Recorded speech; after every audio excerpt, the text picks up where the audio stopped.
Global bond markets are witnessing one of the sharpest sell-offs in recent years, and the biggest trigger is oil.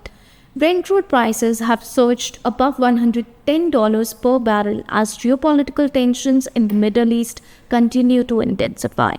And now markets fear that inflation may remain high for much longer than expected.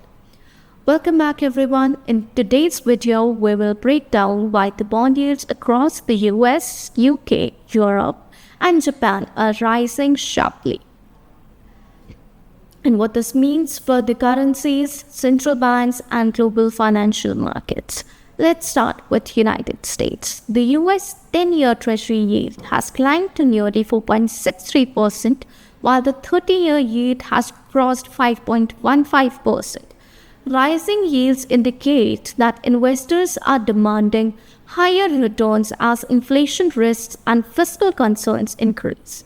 Now, in the UK, the 10-year gilt yield is trading near 5.17%, its highest level since 2008.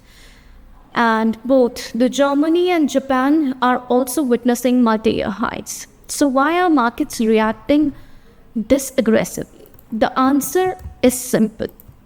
Higher oil prices means higher inflation.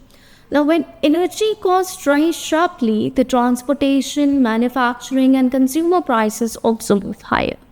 Now, this creates a major challenge for central banks, and markets are now reducing the expectations of aggressive rate cuts from the Federal Reserves and other major central banks. In fact, some investors are even beginning to price in the possibility of another Fed rate hike later this part of the year.